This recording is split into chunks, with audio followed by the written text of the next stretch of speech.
This episode is brought to you by thedolphinwars.com.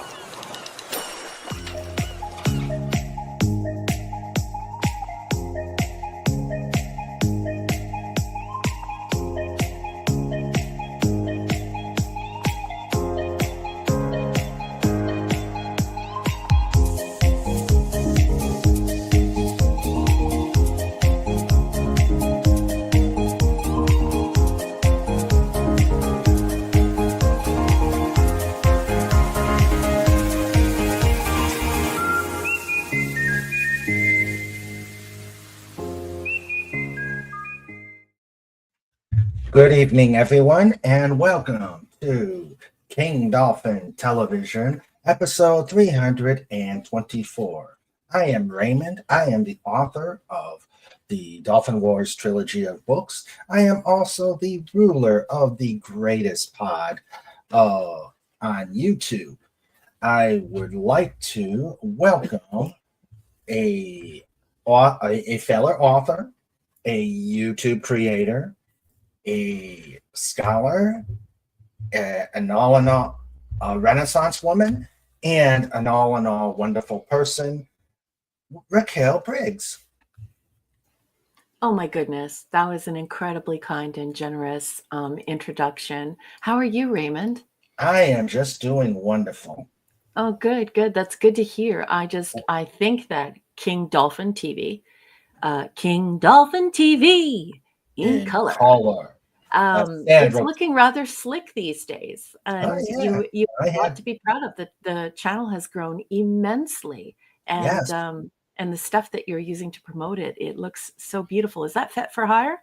It is Fet for Hire. It is. It looks terrific. It's terrific. So I doff my cap to Fet for Hire and to you for doing such a great job in growing your channel and growing your brand. Yes, it's been a heck of a journey, a wild ride, and we're actually on our fourth year. 4 years already. Where does the time go? I know, right? I know, it's crazy. Yeah. Oh, it's totally crazy. And let's see.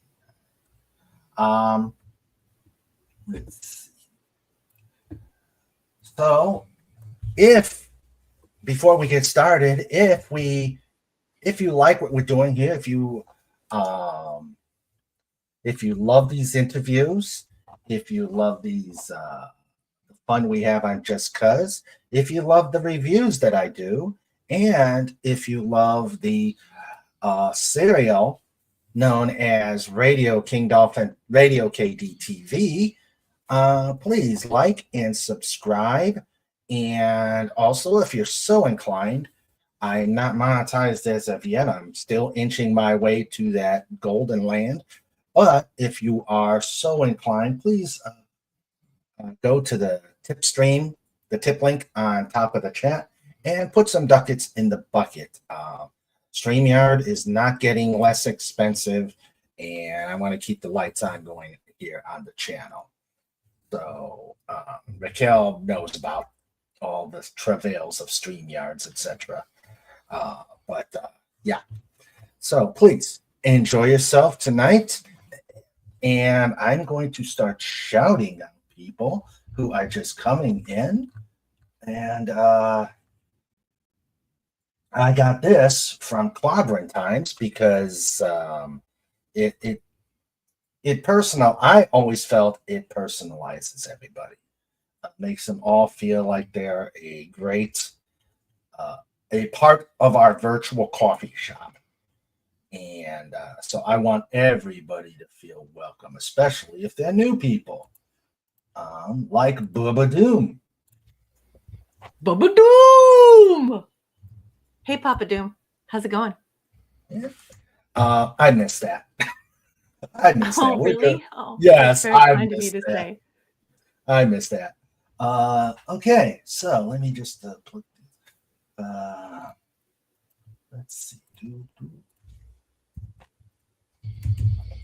Okay, so let me welcome everybody here. First off, I always welcome my visitors to the pod.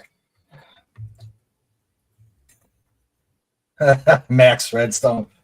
Matt King Dolphin is the leader. I thought we were an anarcho-syndicalist commune, taking turns as to act as sort of as executive offer to the week. No, I have the crown, buddy. Sorry. Maximum Redstone. Yeah. But all that decision of that officer has to be ratified at a special weekly meeting by a simple majority in the case of purely internal affairs. But okay. Oh dear. FKHC says, I missed what. Yes. Now we can do. Now this is a proper Raquel Briggs show. We have the we. We have the I've missed you all so much. Thank you so much for inviting me tonight. I'm glad you can make it. Okay, so we will welcome. Like I said, I shout everybody. I learned that from Clavi. You gotta make people feel welcome. And so he shouts out everybody. And I started that. Okay. So we have as guests, we got Bubba Doom. Welcome, sir. It has been. This is the first time here. Welcome. And we've got, and of course, she did say Bubba Doom, so you know. I did. I love Bubba Doom. Yeah. We've got another newbie, Gwagnar. Gwagnar. Yes. We have the great Herc 130. How are you doing, sir? Herc Hoobadooby's here? Pass yes, the he tequila. is. Please drink responsibly. Hoobadooby. Hoobadooby. Yeah. We got Real. I always screw up his name. Real Way to Nation Gaming Clips. Welcome, sir. Hello, hello. Good evening. Well, thank you for joining us. Yes. We've got the great SP4H. Hey, good to see you. My fellow wrench and an all-around great guy. He is. Yes, he is. And then we've got Wendology. Hello, Wendy. Wendology is here. Oh, yes. My goodness. Hey, how you doing? Your husband's working on his new book. And I'm just looking at your comments here. I love you too. I love you both, Darren and Wen. I just love you guys so much, and thank you so much for coming tonight. It's so good to see you. She says, "We love to you, Raquel, from Darren and Wen." Yeah, they're a wonderful couple. Very, very kind and intelligent, wonderful people. Darren's in publishing. He writes books. Oh, good. Another author. Yes. Okay. And I will probably, as people come in, I will give the shout outs there. Shout outs as they come in. But now it's time for my lifeguards. To give you a background, Raquel, other people have wrenches to keep the community safe and keep chaos in the order. But the amazing Fed for Hire said, wait a minute, this is King Dolphin. This is the pod. We need to set ourselves apart from the rest of the rabble. So my wrenches are called lifeguards. Oh, okay. We have an official shirt. All right. Yes, we are. My crew. So do you have a Pamela Anderson then? Do they all come running down the beach together? A sort of don't hassle the Hoff. I think that's a flip between Agent Pepsi 1, Anti-Derivative Jill. They could probably do that. Oh, so you have the slow motion sexy run down the beach for all of your Not guards. Not yet. We're working on it. Well, you got to work on that. I mean, a proper lifeguard needs a slow-mo sexy run along the beach. Yes. And so the whole crowd can cheer. Yes, you're right. I have to work on that. Oh God. Comic Relief is already starting to, and of course, Fat listens to this stuff, so I'm afraid of what may come out of this. Good evening, Michael. And I just want to shout out to FKHC 2005. I just want to say thank you very much for posting my books. I really appreciate it. That's incredibly thoughtful of you. Thank you. Oh, yeah. Okay, so let's start out with my producer, my other half, my muse, the great Sandra Feliciano. This is a Sandra Feliciano production. Love you, honey. Let's see. We've got the aforementioned FKHC 2005. And we have the first one, the last out, Legata Sleech and I. Hello, hello. Who says, sexy run with this group? Yeah, well. Hey, nerds can be sexy too. That's true. That's true. We have the amazing Max Redstone. Maximum Redstone. And we've got the Comic Relief Crusader. Michael. And, oh, I forgot somebody. I must, he's here. I know he's watching. And I need to acknowledge him because he tends to give big, hard, scrunchy bear hugs.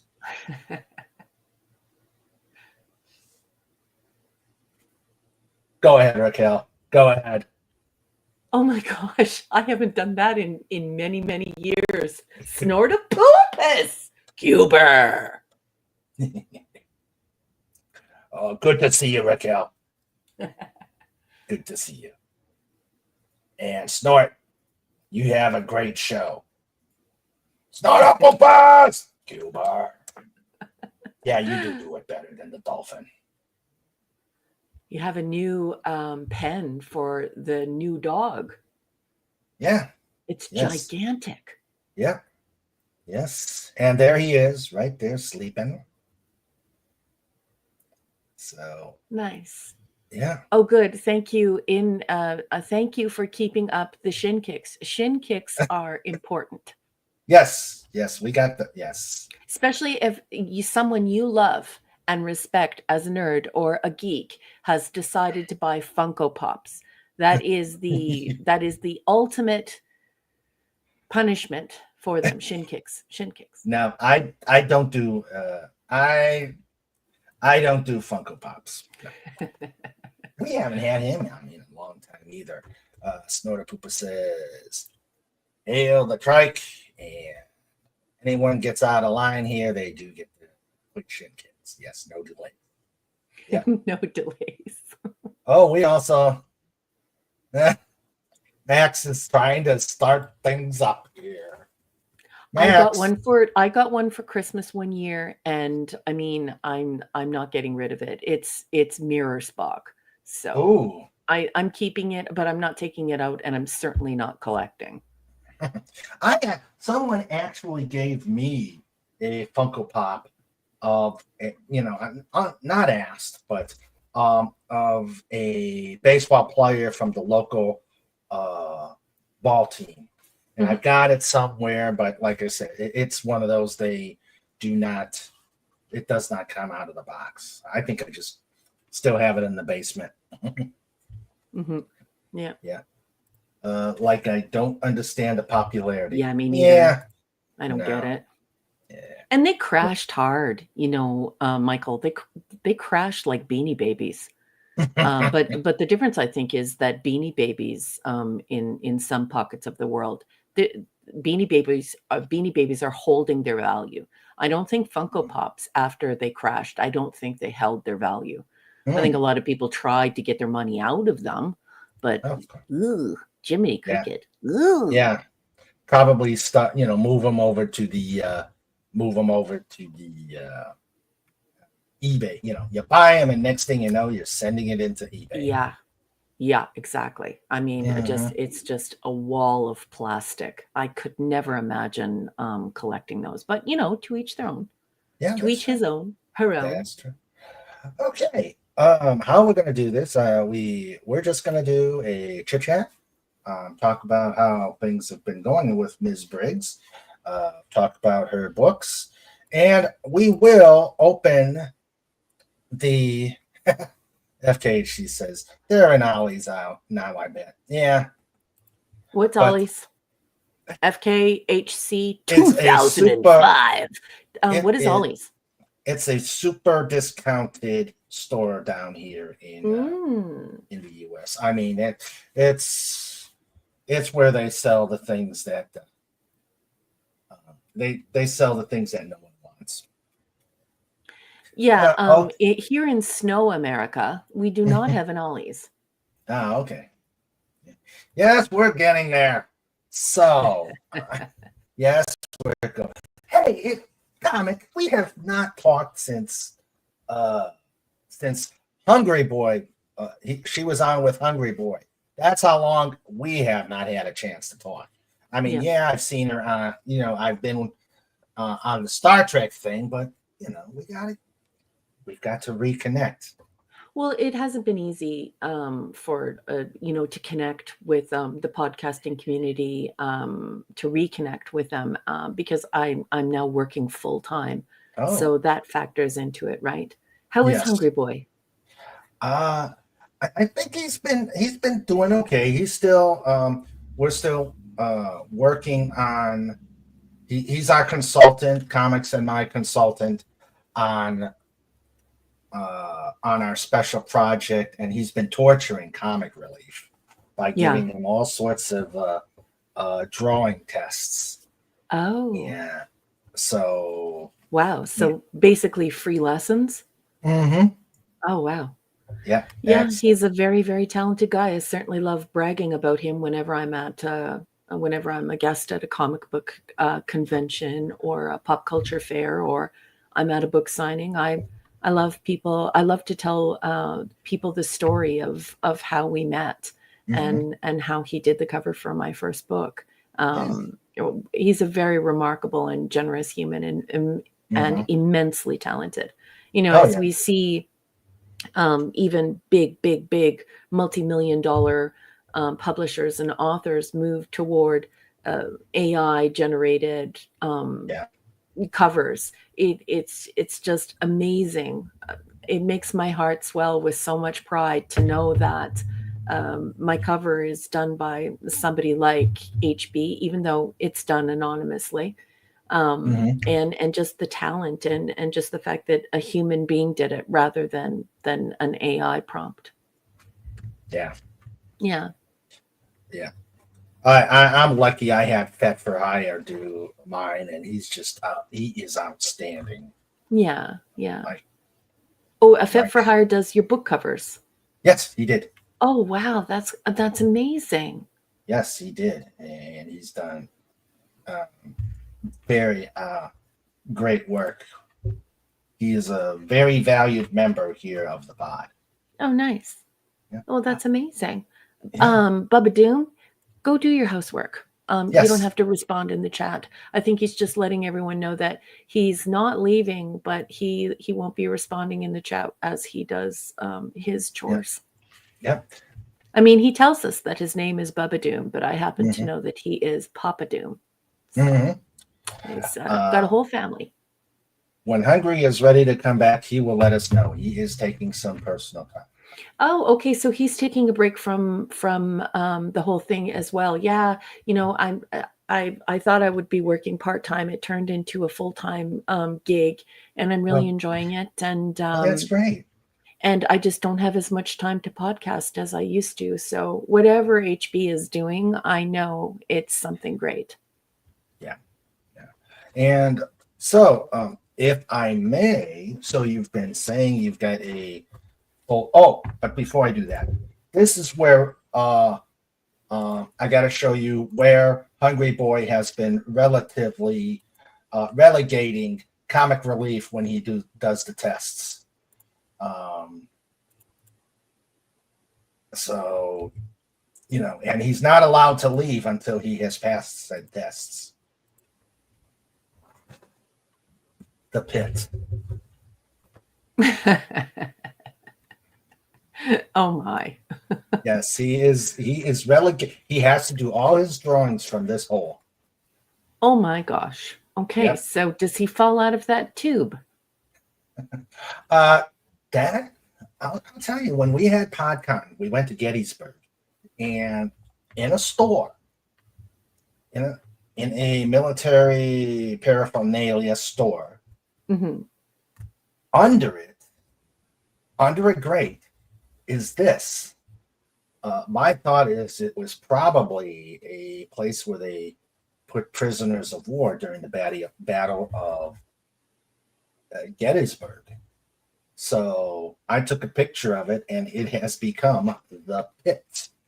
Oh, I gotcha. Hey, Herc, Hooby Dooby, I love you very much. And yes, drive carefully. And I'm Yes. so happy that you are listening in, and thank you for joining us. And listening mode is great. I'll let the chat know that that you won't be fast and furious in the chat because you will be driving. Drive carefully. Yes. And I love you too. Yep. We're glad you're. Yeah, we're glad that you're part of the pod too. Hello, Larry. Larry! Wow. He's a man so nice. You should say his name twice, but I do it thrice. Larry. My goodness, it has been a long time since he's been here. Larry, hello, so Larry. Good to see you. See, I need to bring you back more. I get recurring visitors. Larry, I love you.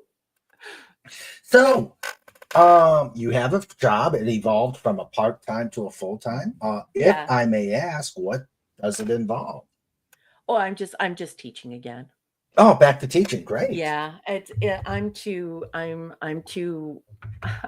advanced in my years to go back to radio because it's just the hours are just insane and the pay isn't there. So I'm just teaching. I'm just a lowly teacher. Wendella G says, regrettably, we have to say goodnight, but so glad to catch you all live. Much love and the very best wishes to King Dolphin TV in color and the wonderful Raquel and lovely chat. And she subbed. Wendella G. Thank you. I love you so much. Please give Darren a big hug for me and tell Darren to hug you for me. And I just want to say thank you so much for joining us tonight and for supporting this channel and for just being great friends. I love you both. Mwah, mwah, mwah. Thank you, Wendy. Please stop by again. We will. You will enjoy King Dolphin TV.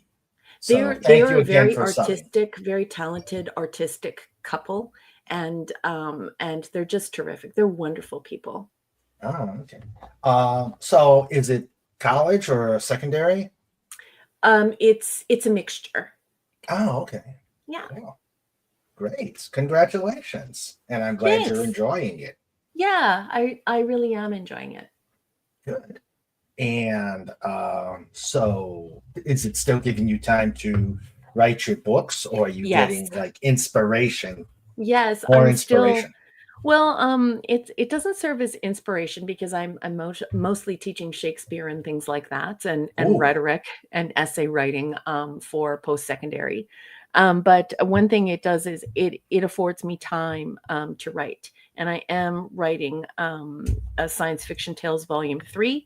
Right now I have the 4th story. As everyone knows, I publish 10 stories at a time, and the 4th story is done and dusted. It is just going through the proof reading process with a couple of readers I have, just to make sure that it's polished and beautiful for all of you.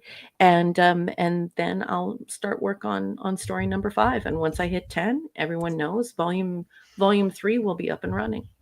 Oh, great. Wow. How successful has the first 2 been? The first 2 books, they've been really good. The first book, about half of the stories went to the Amazon bestsellers list in the top 10. And then the second book, I've had tremendous success, and I'm so incredibly grateful to everyone. But many of those stories, I believe all of them except for one, all of those stories except for one went to #1 or #2 on Amazon's bestseller list. So Wow. I'm incredibly grateful for the opportunity to write for the audience. I'm incredibly grateful to live in a time where we have the ability to publish these stories and share them, and I'm just incredibly grateful. I know I'm repeating myself, but my heart is just full of so much gratitude to my Patreon subscribers and how they have brought these stories to life, and they've pushed me and they've said, no, make more, do more. And I never thought I would be working on my 4th book. I've got Wow. the Science Fiction Tales Volume 1 and 2, and then I've got that novelette, and then now this Science Fiction Tales Volume 3. I would have never had the opportunity to do this without my Patreon subs, Oh, without the people who just wanted to read science fiction again. I love them. Bless them. I mean, it's a teeny tiny genre. There's no money in it. oh yeah, I know. You have to do it as a labor of love. Hmm. We've lost all of the ways that we publish, that we typically publish. If you look to communications historiography, and you look to the history of science fiction, you really see short fiction forms in magazines, and we don't have that anymore.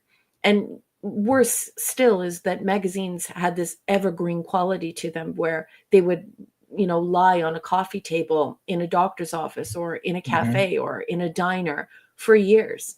Yeah. And that's how the mystique of many of these stories grew and grew until they were pushed into being celluloid, until they were pushed into being movies, or Hmm. being a part of an anthology, a television show like Tales of Tomorrow or The Outer Limits. We Hmm. don't have that anymore. Yeah. So here we Oh. are. We have a shrinking section in the library. We have a Hmm. shrinking section in Oh the my bookstores, gosh. and we've lost our major mode of delivery. So it's a Hmm. challenge. Yes, it is. In the private chat, could you put the link to your book so I can put it out there right now? Oh, sure. I don't normally keep that. I, Gwaggy, could you do that for me, please? Gwaggy or Larry? actually, they're not ranchers, but FK, can you wait a minute? He did it already. He Yeah. did. He did it. FKHC 2005 did it Yes, he did. already. Yeah, he Yeah, he did. did. He's an awesome Yeah. guy. Yes, he is. Wendy's So, here. Wendy yeah, Trauma Warrior's here. Wendy, how are you? Oh my and there's goodness, it's so good to see you. yeah, How have you been? yeah. Hello, Wendy. How are you doing? All right. And there's the first one Michael. and the second one. We'll have those later. Baba Doon saying, "Get her books."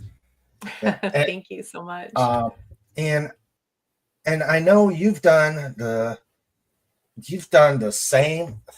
Yeah, you've had the same challenges as I had trying to, because we both didn't do the agent thing. We both had to self-publish, which means we have to both, besides being the author, that's the easy part. But besides being the author, we've got to be the marketing, we've got to be Mhm. the marketer, we've got to be Yeah, but the at the same time, I mean, it's not the same as self-publishing, 15 or 20 years ago. I mean, if you go to these, major publishers now, they have made an open declaration in writing, many of them directly on their website, that says, we're hiring, we're shopping for books that are stories that are driven by character, and usually the private lives of the authors. And I hope I'm putting that delicately enough, but I mean, it's really out there and it's out in the open. So if they're not publishing science fiction, and they're not publishing authors that are unknown, and they really want to talk about the private lives of the authors, or the stories to be character driven, then they've really closed the door entirely to science fiction, because science yeah, fiction isn't about character.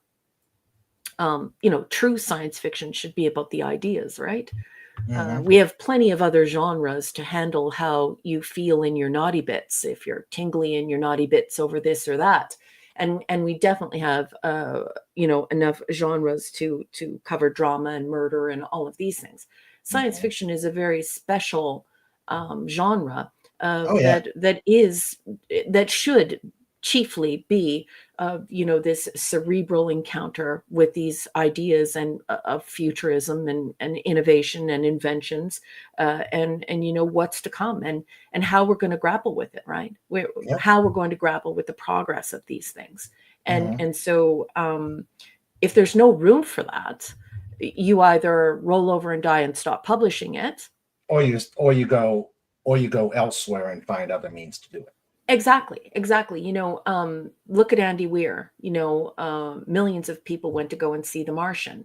Well, Andy Weir could not get published. And now I think they're doing a movie of the Hail Mary project. And I mean, Mm-hmm. Andy had to publish pages at a time on Patreon. I mean, that's just the way the industry is now. I mean, we had a small genre to begin with, but Mm-hmm. when you close it up due to, culture wars or highly politicized speech, or you just Mm-hmm. say, we're only publishing this type of story, you can Right. kill a whole genre. Mm-hmm. You Yeah. walk into some bookstores today and you walk over to the science fiction, and it's very clear that about 98% of that section is actually science fantasy. It's not science fiction.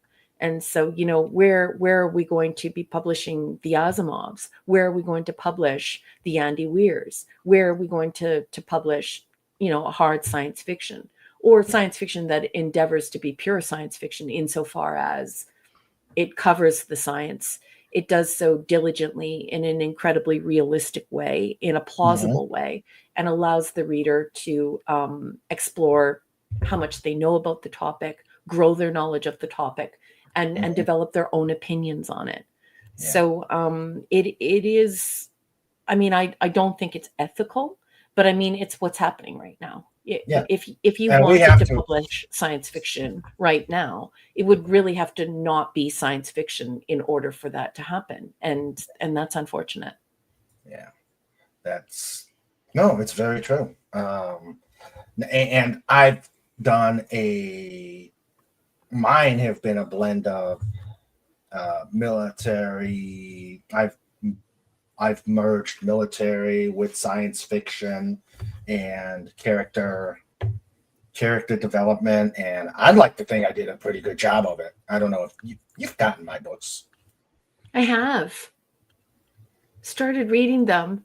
I'm just so busy. I'm so I sorry, know. especially with teaching. Oh, I It's just understand. It's just crazy. But Yeah. I'm definitely going to be getting to them, because I do like the military stuff. It's not Yeah. my favorite genre to read, but Mm-hmm. obviously I'm going to buy it because you wrote it, and I support you, right? So the first Yep. thing I did is I went out and bought your books. So Yeah. and And I that's appreciate super that. important. But when I do the military genre, I really like it in celluloid. I really love it on television and in film. But that's neither here nor there. So Yeah, yeah. I'd like to try. I'd like to probably get mine put on celluloid, but Well, that's the I'm very, dream. that's the dream. That's the dream, and I'm very particular on who I would do it. Yeah, true. Yeah. So, but so yours, if I remember right, are a series of serialized, not serialized per se, but No. short stories, Mhm. uh, more like the episodic.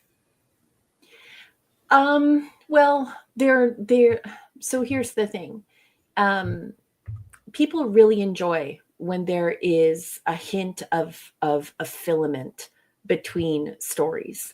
They really Hmm. enjoy that, and they really like to discover that. So all of my stories are completely independent of one another. And they are hard science fiction insofar as I am a communication and technology scholar. I have a master's degree, and I also have a refereed SOI for a doctorate in social sciences. So I try to make my science fiction stories as realistic as possible, because, not only because I want to adhere to what the genre was intended to do, in my opinion, but also because I think people really need that right now. I think people really need to fully understand what happens with aggregated data, what happens with geofencing, and how these technologies, medical and social and governmental, how they can have a massive impact on individuals and society. And so that part of the storytelling apparatus is incredibly important to me. I want people to be able to have an opportunity to have that encounter and to feel edified, to feel informed by it, but not to step too far. I want them, I believe heavily in the Socratic dialectic. So I definitely want them to interrogate the information, and I don't tell them what to think or how to think or what to feel or any of those things.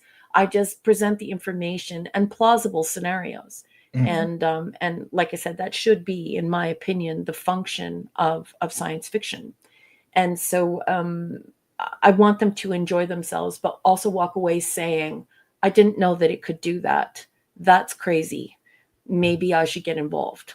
Maybe this shouldn't be happening. Maybe we should do more of this and less of this. But they develop their own opinions on these inventions and these innovations and these policies and these technological and medical developments.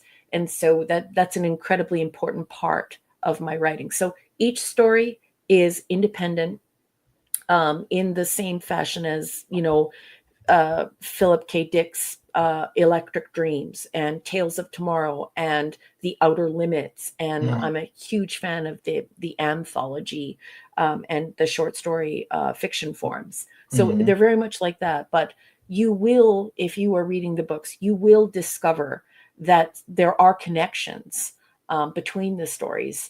And you just have to find them. And when you discover them, a lot of my readers go, "Ah, wow." So my older readers describe the books as something like Tales of Tomorrow, something like The Twilight Zone. And my younger readers always say, wow, this is like Black Mirror. They want me to try and push the Black Mirror people to do my stories. And so that's kind of what they are. I hope that answers the question. Oh, yeah.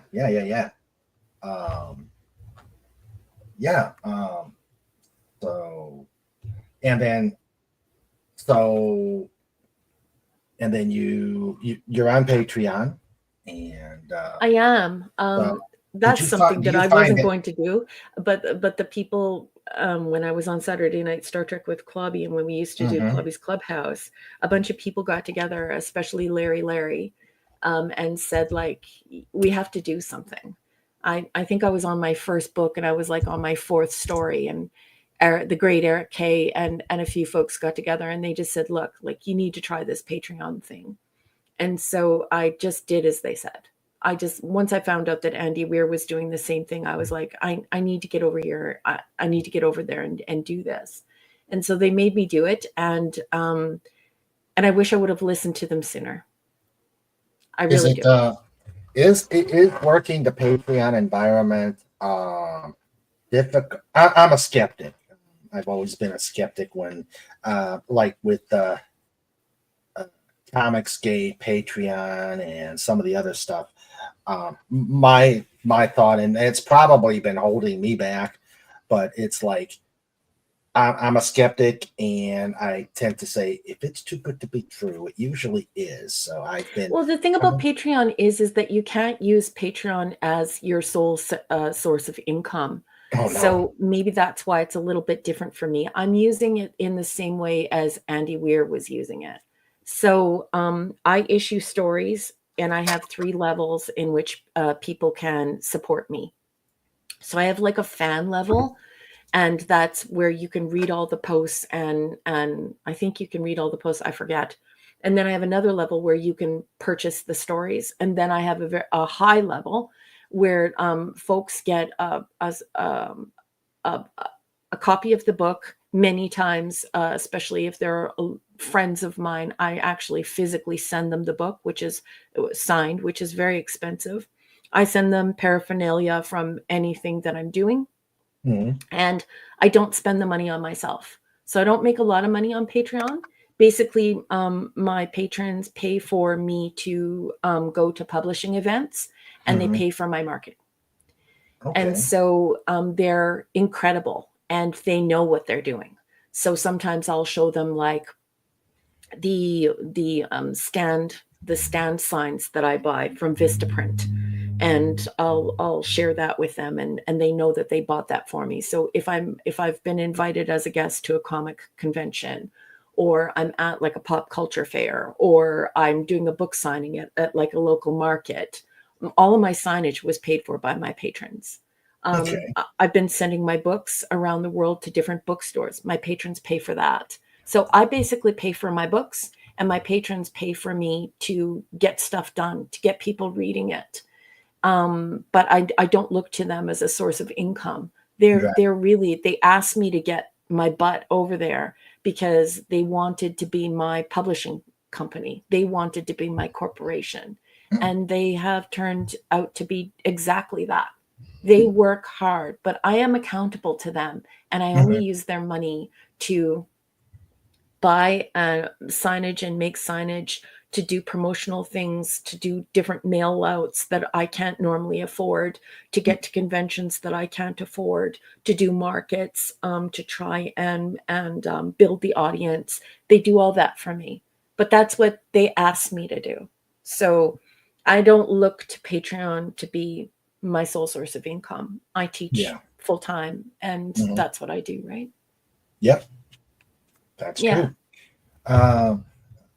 Guys, I know you're putting comments out there. I will bring the comments. But if you've got any questions for Raquel, please, now is the time you could start asking them. And comic is saying R.M. Briggs, Tales to Amaze and Bewilder. Thank you. Become stunned and astonished at tales of science fiction tales that will awestruck the soul. Oh, thank you so much. That's incredible. I'm so happy that you enjoyed the book. Lemon pie. Hello, lemon pie. I love you, lemon pie. I'm sending smooches for your face. Yes, welcome. Yeah. I gotta have you on more. Pardon me? I gotta have you on more. I get more. I'm very humbled, and I'm very grateful to be invited. So thank you for having me here. Oh, you are most welcome. You are most welcome. I'm having a great time. So I guess what I'm trying to say to you, Raymond, is that it's worth your time. It's a way to communicate with people who care about you, and people who care about your work.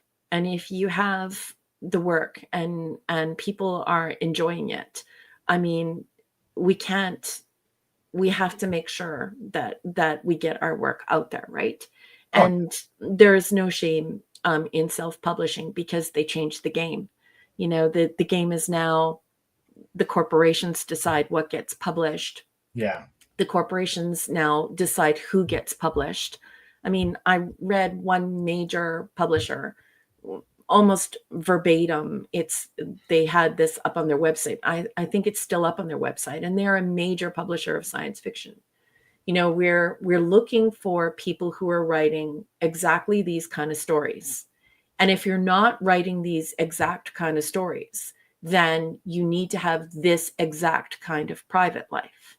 And so if you allow that to interfere with what you're doing, then your work will never see the light of day. People won't be able to read it. And it's super important. I mean, Stephen Hawking, before he died, he wrote in his I think it was his last book that I read, where he was talking about how he didn't envy anyone who was trying to publish at this time, because it has never been more difficult. You would think that it has all been made easier, but it actually hasn't. It has been made incredibly difficult to get that stuff out there. You know, I studied writing and editing in university. Yeah. And so, you know, I should be working for one of these big publishing houses. I should be the person, the gatekeeper, the person who's saying this book is good and this book is bad, and you know, and doing these things. But, you know, I just, it's not a very good system right now. It's the system, the way that corporate publishing is working now. It's not working the same way as it did before. Certainly, a 16-year-old Mary Shelley, you know, she published the first modern work of science fiction in 1818 with the modern Prometheus. There'd be no way she would get published today. No way. I mean, because what they're basically doing now is they're looking for us to see if we have a canned, ready to spring into life audience, and they don't want to take any risk. They don't want to pay people to create, and they want you to bring your people to them, and they only want you to write very specific things. Does that sound like something you want to be a part of? I know it's not what I want to be a part of. No, not at all. I just love science fiction, and I'm very stubborn, and I'm not going to let it die. And I really, really, really love science fiction, and I think a lot of people who have been friends with me for many years, and listeners and readers, they know that. You know, I love my obscure, ridiculous 1950s science fiction that usually makes people roll their eyes. I love it. I don't want it to die, Raymond. No, and I agree with you. Yeah. I agree with you. Why do you think I walk around with dolphin stuff all over the place? Yeah. Yeah. You should see my desk. I've got dolphins everywhere.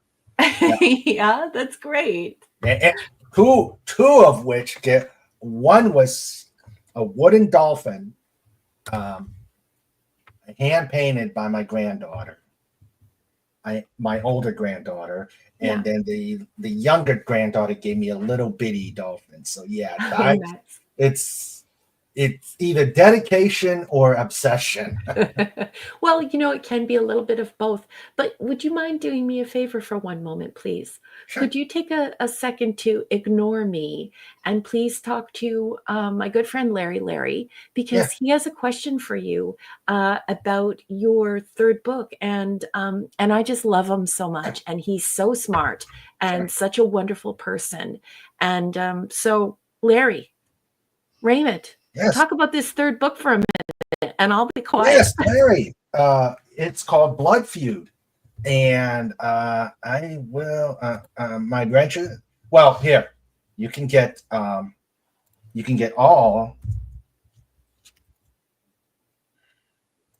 You can go, and this is a wonderful way to find out about it. Linktree, I am so glad I found it. Actually, my friend Grace Haley Kay, who we've been friends since I published my first book, and she told me Linktree is a wonderful way to get to put all your links out there, and so you can go there and you can find out about the books. But Blood Feud is sort of like a tie-in. It is a very good tie-in to Peacemaker and All's Fair, and it does have it has, like the other stories, it's got elements of revenge, elements of alien species, potential genocide, and again, it's a very good. I thought it was a very good conclusion to the trilogy. So it is. The books are a trilogy. So, and Comic just put out the link. Thank you, sir. And I hope it helps. And I hope you do get the third book. So I hope that answered your questions. Well, Larry is a huge supporter of the indie sphere. Mm-hmm. And he's very intelligent and he's educated. And but he puts his money where his mouth is. I Yeah. mean, this is a man who's been standing behind many creators and creatives for years. So he deserves the community's respect and admiration because, well, while other people have said, oh, we have to do this, we have to do this, Larry's already been doing it for years. Mm-hmm. And he's not a pretender. He reads Oh, and he's smart and he's funny and and he's a really great guy. Can you tell that I like him? yeah. Yeah, he's pretty wonderful. Yep. And Snortopus will eat you. We'll feed you to the bear. Yeah, feed you to the bear. And he did say back here. I know, I am so far behind him. Wendy says she was still recovering from all the painful jokes yesterday. Oh no. Were you stuck in dad joke zone? Oh, yesterday we had okay. Yesterday we had a themed Just Cuz known as the Flappies. And there is a people come to Just Cuz our panel variety / coffee discussion thing, and they start out with jokes and telling all sorts of horrible jokes. So we have developed something called the kitty table, where all these joke tellers go and get relegated to. So we have various levels of horrible jokes. The kitty table is the highest one. That's where you get all the good snacks. The slapshot table, you get vegetables. Named after my little ferret Slapshot, who is legend in the community. And then we have the pit, at which you saw. The pit where the most horrible jokes go to. They go so there. As a theme that I do at the end of the year, we started doing a joke show where people just tell jokes, and I have called it the Slappies, and it's where you got to step your most corny jokes and bring them on. And that's what Wendy's saying. All the jokes yesterday were painful. Oh no. Yes, they were very painful.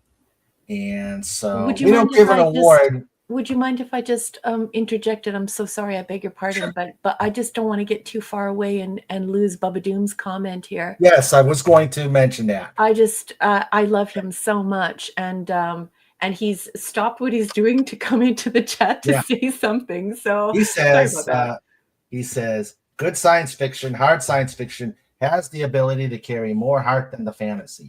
Not that the fantasy is bad, but when hard science fiction is good, it can pierce you. So true, Bubba Doom. Yeah. And the thing is that you're carrying that feeling. You're not being told that you need to feel that. Mm-hmm. You're not being told that only a moral person can feel that. Mm-hmm. You pick that up from the character, and it happens inside of you. You see it with your mind's eye, and it's inside of you. And I think it's really important for us to still have that. I often use the academic term of hyperdidacticism, but that's really what's happened to almost all of our arts and entertainment now, is this over moralizing, and it's a stranglehold on the reader. It's a stranglehold on the viewer, where they're told, they're choked into saying that they acknowledge what they're told to feel or think. Mm-hmm. And it's wrong.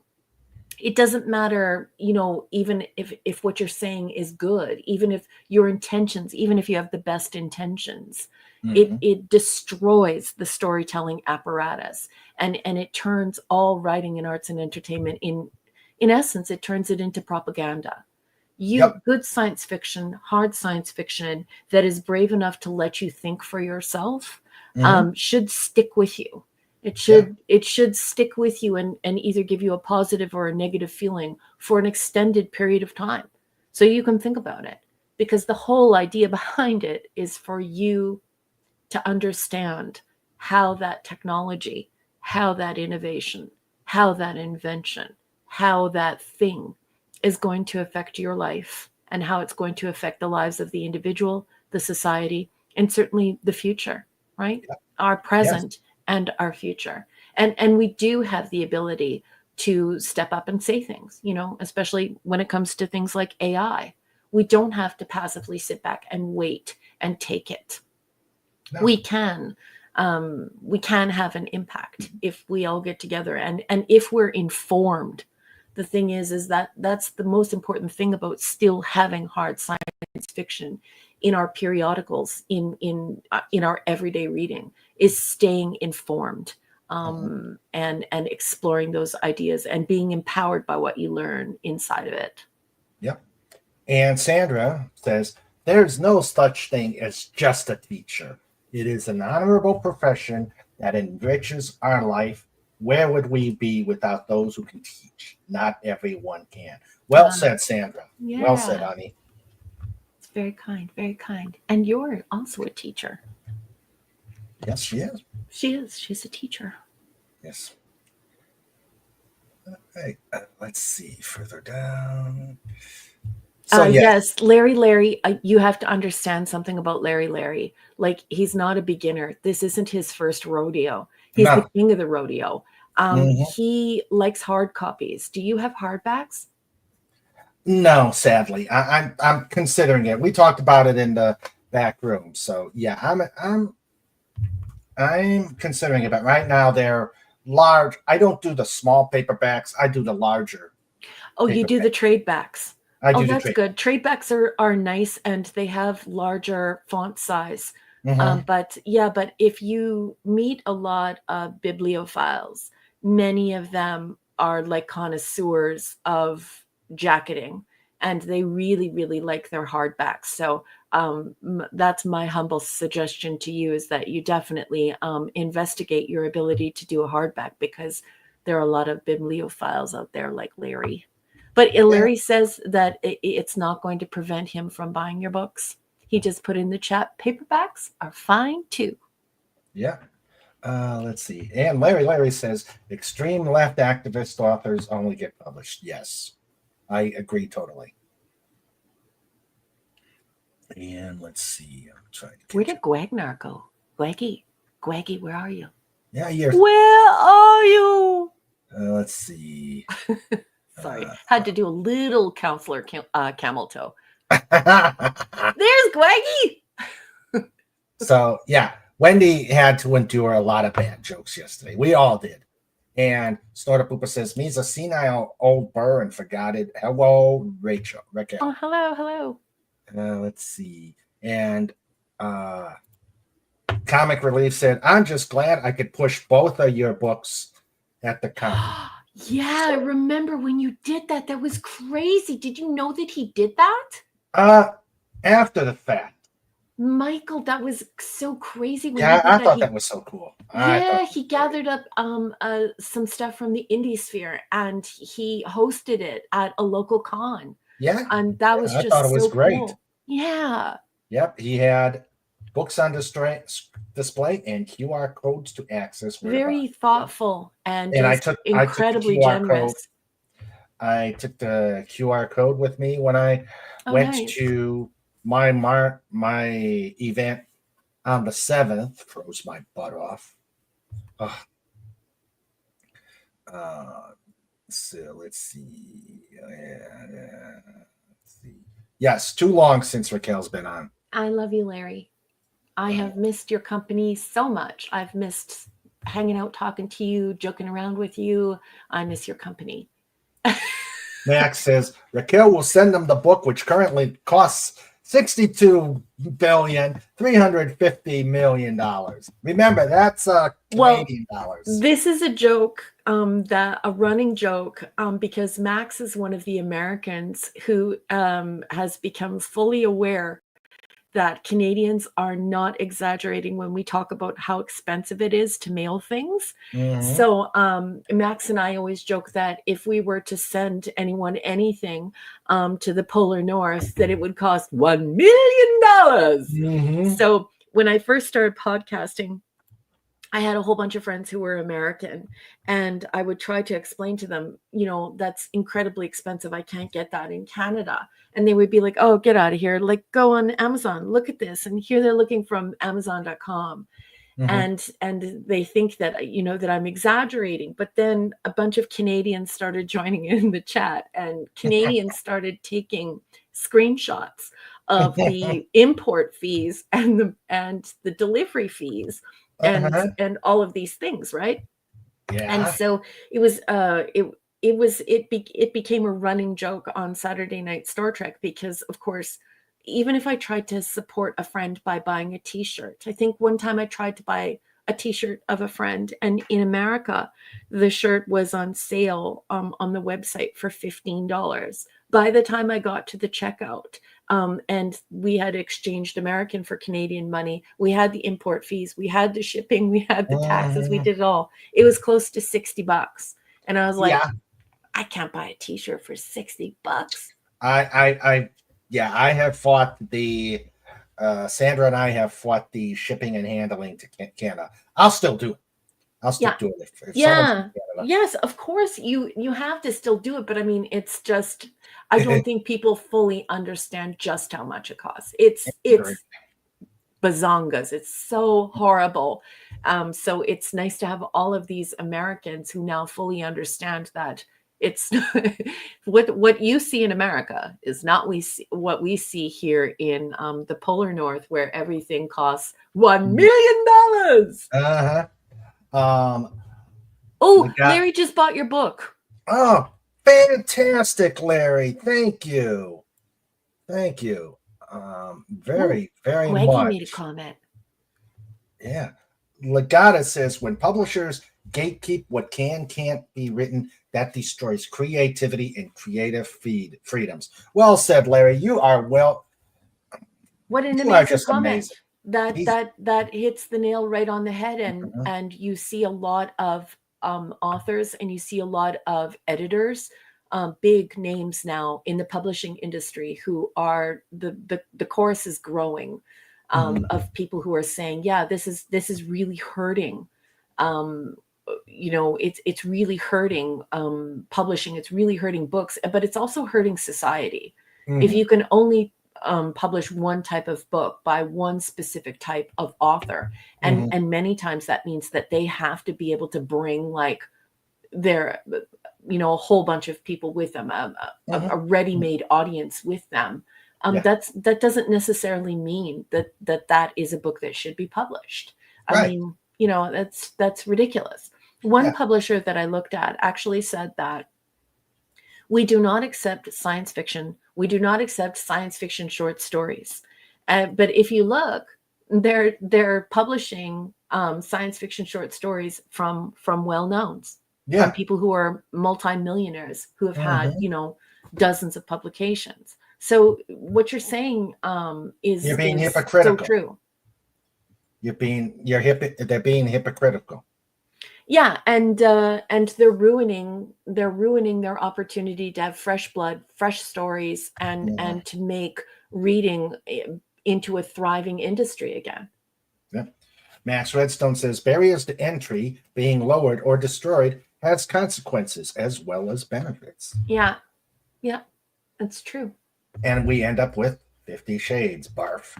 Yeah, exactly. And Michael, that's exactly what I mean. If we only go with demand, like that is such a poorly written book. I mean, it's not even, it's objectively poorly written. It's not subjective. It's not opinion. It's genuinely poorly written. And yet, you know, once they knew that she had this massive audience and that they could make the audience even bigger, that's a total example of it. Yeah. Let's see.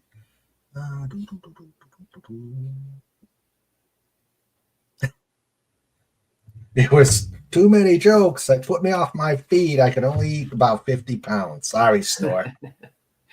Sorry.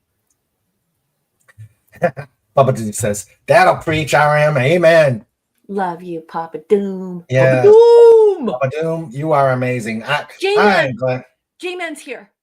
J-Man. J-Man. Hello, J-Man. I love you. My How God, are you doing? This is a fellow author. He writes horror. Hello. He's an amazing human being, and he has said it publicly, so I'm just going to repeat it just so everyone knows it, but it's not a secret. He has said it publicly. Jay was recently in the hospital. I hope he's home. Jay, I'm just sending you the warmest hug. I love you so much. Please hug your wife for me. We are all just, I just hope you're going to be just fine. Please rest. And I'm so happy that you're okay. And please put a JM out there to show that we are thinking about J-Man, and also a CRC to show that we think about comic relief as well. We do send our love and our healing thoughts out to everybody. Oh, and may I please ask folks, just so that you know, like Jason, that's who J-Man is. Jason writes horror. And you can support him because his books are on sale at Amazon as well. But did you know that his wife is an award-winning Canadian poet? So you can actually hook up with her poetry by visiting Jason's Amazon. So if anybody has the link for that, could you please post that? Yeah, please. Anyway, Jay. Anybody can get J-Man's stuff, that would be great. Link out there. It's what we do here. And no, you're not in the pit. You've been reprieved. Oh, he's not home yet. Going home tomorrow with the all clear from the doctor. Okay, good. Good. Right. You gave us all a scare there. We love you. Just, take good care of yourself. Recover. Yep. And we think about you. We are a small community, but we're feisty. We're feisty. We are feisty. It's what I told Doomcock a long time ago, and I believe it totally. We live on the island of misfit toys. I love DC. Yeah. I mean, we are the misfit toys. I love him so much, and I work the exact hours that the Pop Culture Breakdown is on. Otherwise, I would be back there with that whole amazing team of fun, cool, sweet people who have always been so kind to me and put up with my boring scholarly tangents. You're not boring, Rick. But yeah, he has just been so kind to me and a true friend since I joined Twitter way back. We actually joined Twitter at the same time. Yeah, wound up friends immediately, but we joined Twitter at the same time. Yeah. Comic says hardback are the fine wine of books. Yeah. They are. People really like them, right? Mm-hmm. Oh yeah. I don't have a faith in Wagner says, I don't have a lot of faith in modern bookstores. Yeah. The local bookstore now has a section called Romanticy. Yep. This is what I mean. This is what I mean. And people don't realize the danger of the conflation of genres. And this is happening a lot in television. And now it's starting to bleed into using that because Blood Feud is up on the screen. It's starting to bleed into books where you just have a total conflation of like 4 or 5 genres. It's like they're trying to make the $1 billion product, right? Like they ruined the superhero movies by trying to make them a romance, trying to make them a comedy, trying to make them a murder mystery, trying to make them action, trying to make them adventure. It's just too much happening. Just it's okay to have your blends, but sensory overload. Yeah, and it's too much. It's just too much, right? So, and the consequence for science fiction, which was always, I mean, it's always been a tiny genre to begin with, is that it's almost dead. I mean, and now more than ever, we need it. We need it. Yeah. This is the time when we need it. And now it's, Yeah.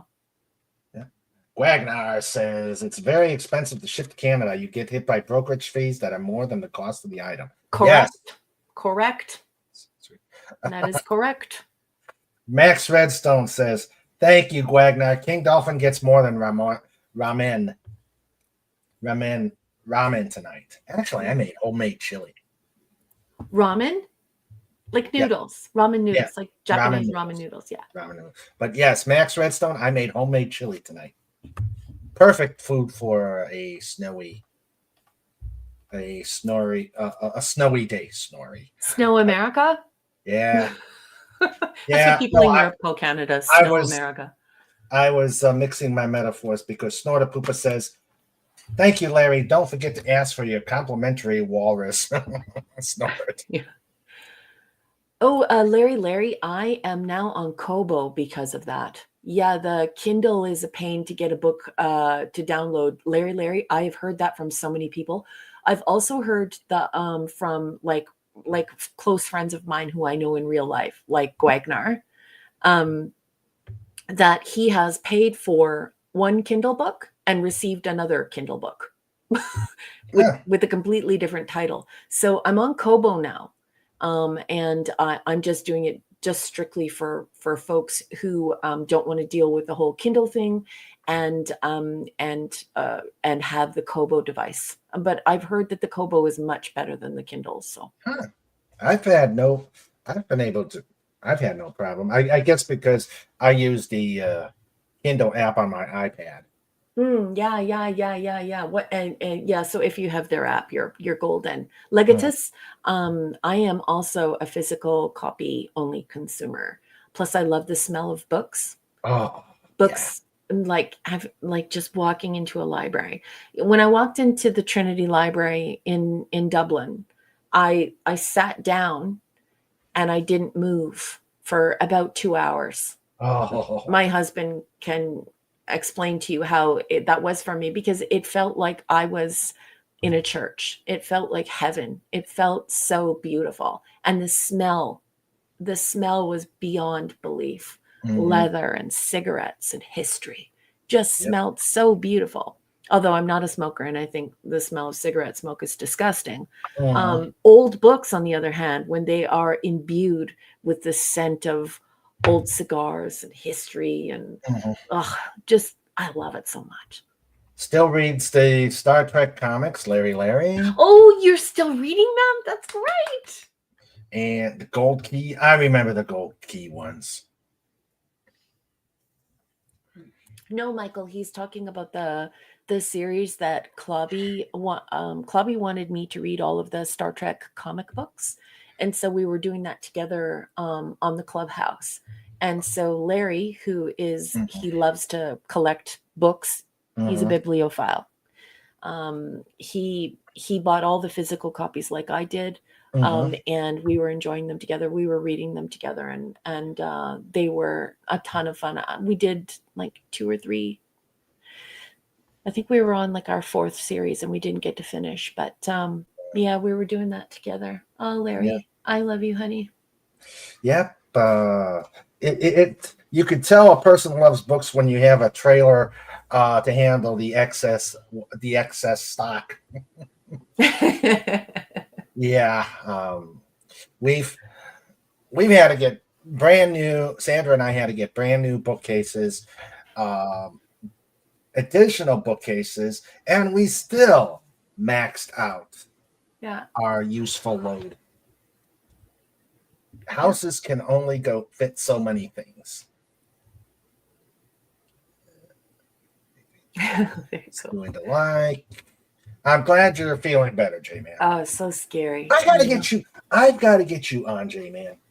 J-Man is a very, very sweet person, and he he became instant friends with me and my husband behind the scenes, just like being the kind of person who's like, if you ever need anything. And he read all my books from when we first met and left the most wonderful reviews. And and he's a fellow author, and his wife is a poet, and Yeah.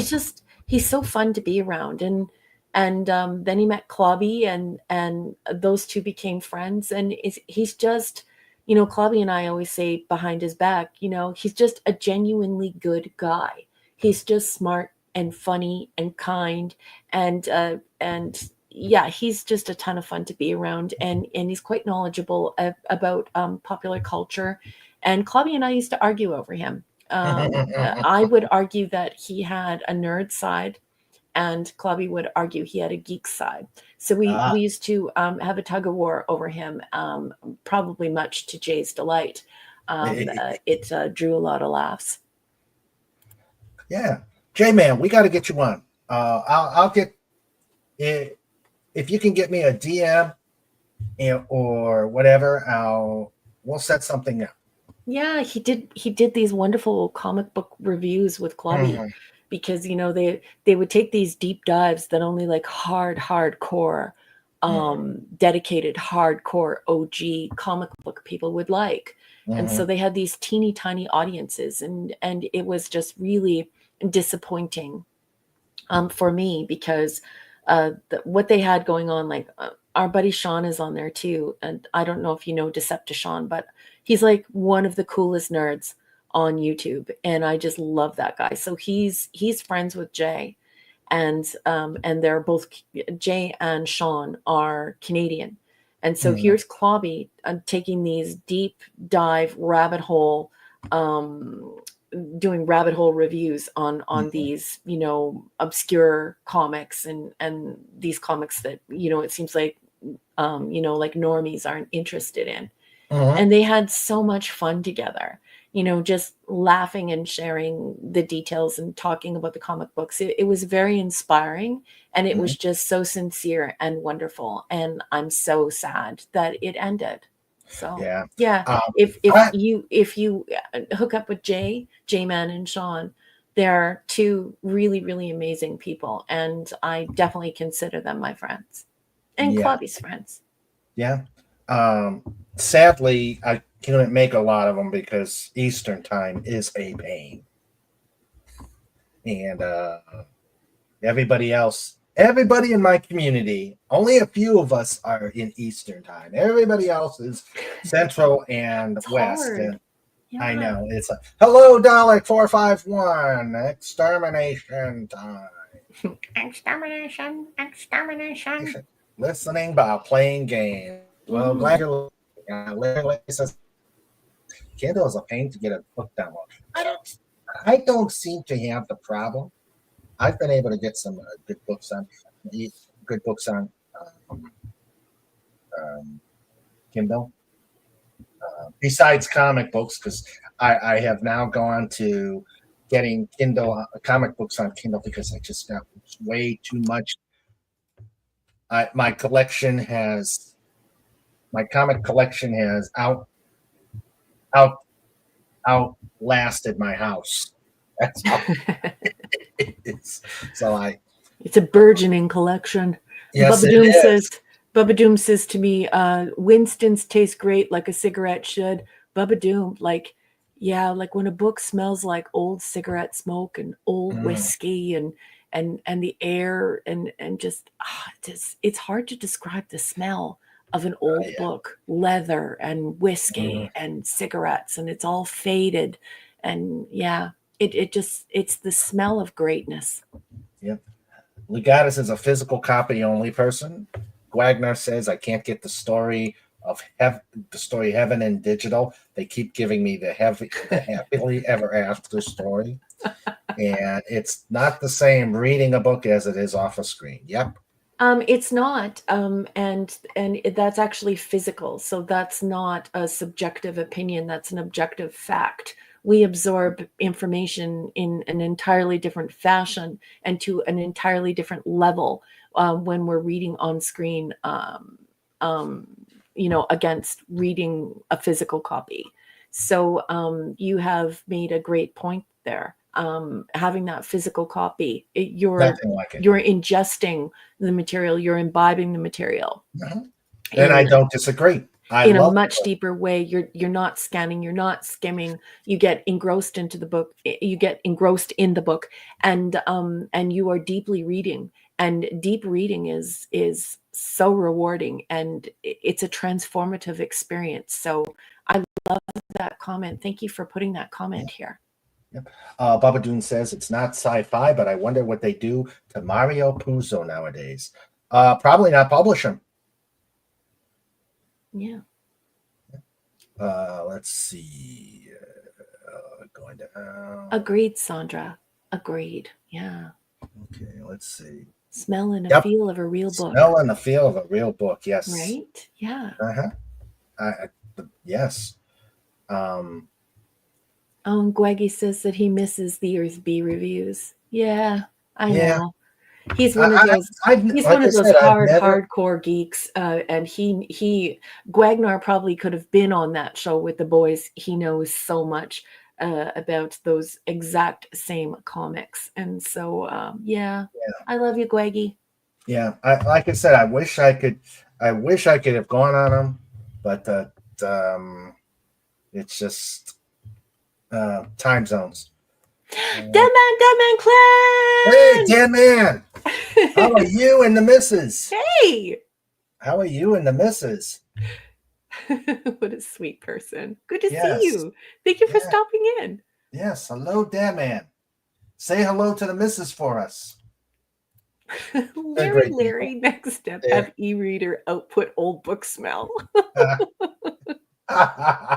Larry, that sounds like a short story you ought to write. Yeah, I agree. About to lose my voice, like weather. Yeah. Ew. Yep. The missus has heard us here. Let's see. I like the lawyer's bookcases. Have a glass door that flips up each shelf. They're very expensive though, but they're wonderful because they keep your books dust free. Mm-hmm. No, does anyone dust these days? I don't know if I dust, so I think I gave up on dusting. I don't think I've had a feather duster in many, many moons. Well, I think it's mostly just vacuuming. Sadly, I can't because of my severe asthma. So, yikes. So Sandra and I compromise. I will sweep the floor because I can always put a mask over my face. Yeah. It's not right up in your face. Yeah. But she'll dust, I sweep. There you go. Yeah, compromise. Legata says the Star Trek series by DC Comics, yes. And the Star Trek and TNG from 1989 are worthy to read. I would agree with you, Legatus. I have quite a bit of that collection. If you are in Canada, you can now order Raquel's first book from the Indigo book website. Yeah, that's a crazy development, and I'm so happy. Barnes & Noble is carrying my book in the United States, which was a huge thing for me, and I was just so grateful to them.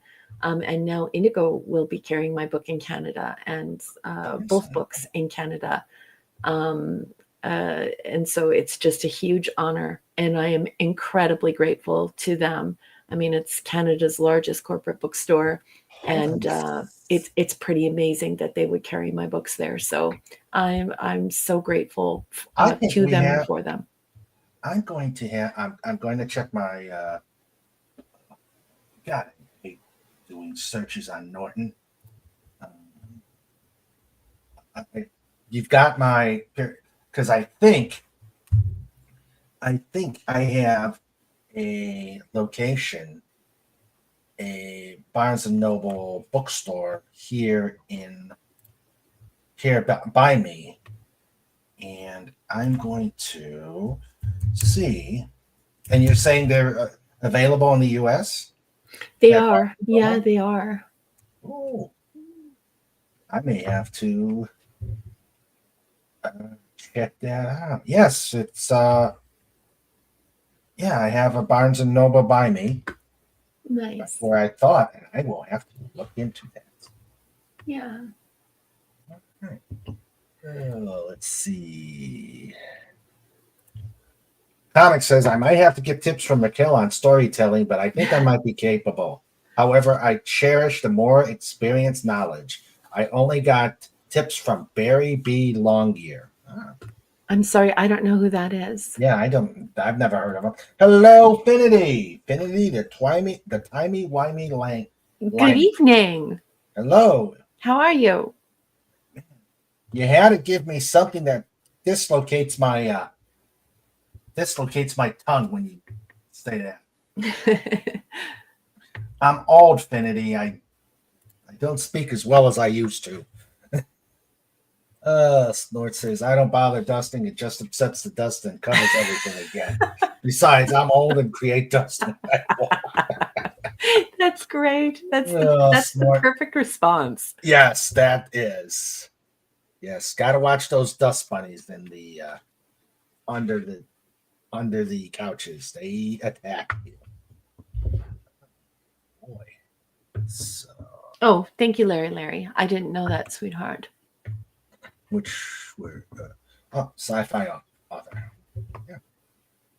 Okay. The dude that wrote the story that was made into a sci-fi movie, Enemy Mine, with Dennis Quaid. Oh, okay. Yeah, wasn't that 70s doing a show on that recently? I had to work, so I couldn't go to it. And that gentleman, that 70s, I don't know if I can say his real name, so I won't. So I'll just call him that 70s. But that 70s gentleman, the Scottish guy, he came to my book launch, for my second book, and is the sweetest person. Anyway, he did a show recently on the fact that the critics originally hated Enemy Mine. And I remembered that. Like I clearly remembered loving that film and everyone making fun of me for it. They thought it was horrible. And I loved it. And now it's like it's a cult classic. And people are looking at it now with a modern lens. Well, I mean, what am I saying? Not modern lens, but a present day lens. Yeah. And they're all impressed by it. And I just agree with that 70s. It was always good. What in the heck were they talking about? That was always a great film. It was good from day one. And it inspired so many Star Trek episodes and so many science fiction anthology writers. That is such a great story. And so shout out to my friend that 70s. I just love you so much. And I wish I could have been there to celebrate Enemy Mine with you and all of the great folks in our community, because that is an awesome, awesome film. Love it. Love it. All right. And let's see. Affinity says, I am happy to report that Klobby's Law will receive recognition in print in 2025. Lovely. Nice. That's nice. Great. Yeah, right, Wagner? Isn't he a sweetheart? He's like, he is so kind. The thing that I really, really like about him is that he is the same person online as he is in real life. And that's super important to me, because that's always been the way that I have wanted to handle social media. And that's not typically the way your average person handles social media, and that's kind of unfortunate. But that 70s is so sincere, and he is the same on like through his podcast as he is in real life. He's a sweetheart. Welcome back, Tim. Yeah. Let's see. Yeah, everybody's Tim Comics says lives in Maine still, I think. And okay, I did do that one. Okay.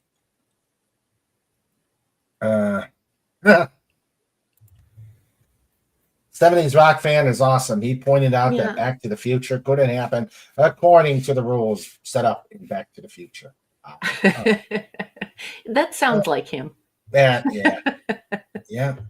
I heard that he's going to be doing a Steely Dan show, like a tribute to Steely Dan, where he will be exploring Donald Fagen and Walter Becker and the greatness that is Steely Dan. And I'm looking forward to it. If I can't get to that one live, I'm definitely going to be listening in afterward, because I'm a gigantic Steely Dan fan, and so I like Steely Dan. Oh, the lyrics are just absolutely unbelievable, and the composition, the music is just. Anyway, I just absolutely love the Dan, and so I'm very excited that he would put on such a cerebral show and featuring syncopated jazz in this way. It makes me love him and respect him even more. So that 70s, shout out to that 70s. If you're not following him, you should be. He's it sounds like he's also into prog rock. I think he's into everything. I think he's that kind of guy. He's the kind of guy who has a very eclectic record collection, I think. And if he isn't all digital, I'm not sure. I should speak for myself. I like records, but he's one of those guys. He's one of those guys who would like to talk to you about, just about everything, right? I think he could probably talk to you about Toto as much as he could talk to you about, Pink Floyd or whatever have you. I think one time I was in one of his chats and I was talking about that band, My Chemical Romance, and we were talking about how the kids really like this band, My Chemical Romance, and how I guess they're not kids anymore now, they're 30 if they like the My Chemical Romance, but they were, we were talking about how theatrical the music was for that band and stuff. So he has eclectic taste, and he likes shooting the breeze. He's a good guy. Well, Raquel, this has been I have missed doing this. This has been absolutely amazing. I don't know why we have not gotten back together like this. Well, I just want to say thank you so much for having me tonight. It's a wonderful opportunity to not only visit with you, but to visit with the chat. A bunch of amazing people in our community who I love so very much. So I just want to thank the Wrenches for guiding us through this evening and being great hosts to us all. I want to thank you, Raymond, for hosting us this evening and for inviting me here. And I just want to thank each and every single person who came to the chat tonight to add their voice, to say something funny or smart or just cool or just being you. So I enjoyed your company immensely. Don't go away. And thank you so much for having me. Don't go away. I want to talk to you in the back room. But now it's everybody's favorite moment. It's time for show notes. It's time for show notes. Yeah, with Mr. Raymond and Sandra too. It's time for show notes. We're bringing it on. It's time for show notes. You've all been warned. It's time for show notes. Yes, it's show notes. Inspired by Klobby and mutated into this. So, yes. All right. So, show notes. This coming Wednesday, we will have, this is a big week because I call it that when it starts on a Sunday and I have more than one interview. This Wednesday, we will have Lenrod come and visit and jam with us. And I will be at a book event on the 21st. It will be the Merry Market at the Roundhouse. Hopefully, it will be warmer and I won't be freezing my butt like I did on the 7th. It's it's a great place. It's an old train roundhouse. They have all sorts of crafts and stuff, but being an old train roundhouse, there's no ventilation. Well, there's no insulation, so you're freezing. So because of that, I'll be doing the event on the 21st. There will not be a Just Cuz on the 21st. However, we will have a Sunday show at 4 p.m. The Sunday show. And because of the holidays falling on Wednesdays, the 25th and the 1st, we are changing the shows from the 25th. We'll have a Christmas Eve show on Tuesday the 24th. And on the December 31st, we will have our New Year's Eve show. So I'm looking forward to those. And of course, the 28th and the 4th will be the regular Just Cuzes. So that is what is going on King Dolphin TV. And let's see. Snorter Poopus gives us his proper greeting. Ending. Take care, every human, dolphin, doggo, Dalek, ferret, eagle, hedgehog, and pistol shrimp. Copyright TM, a wholly owned subsidiary of King Dolphin TV. Tim gives us we love Clobby. Yes, Clobby, you are so missed. Let's see. Show notes. And you can do roundhouse kicks there too. Yeah. Yes.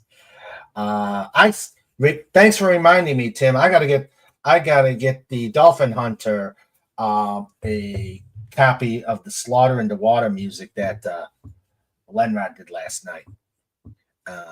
Comic says at least we still have warm weather in Alberta. So that is show notes. December is humming along, very busy. And again, please, if you know people I need to hook up with interviews, please let me know. Email me at thedolphinwars.com and I will get in touch with them. Tim says it's big week. Will you be flying in a B-17 or a B-24? 29, Tim. I go big or go home. All right. So that is Finity says Clobby's irreplaceable.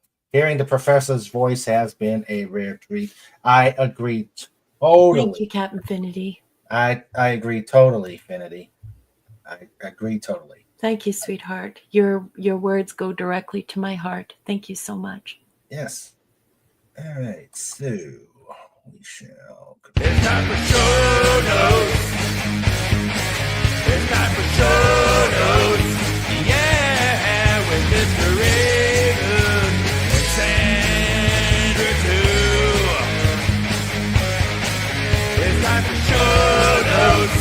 We're bringing it on. It's time for show notes. You've all been warned. It's time for show notes.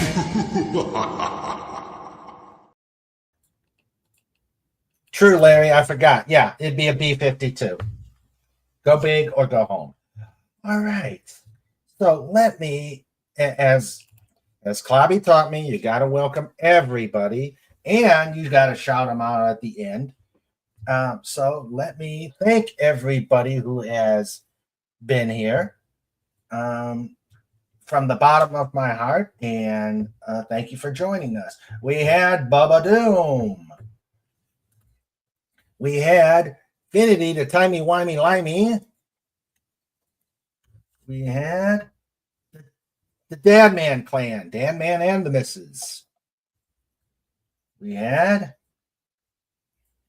Gwagnar. We had Herc 130. Glad you can make it, my friend.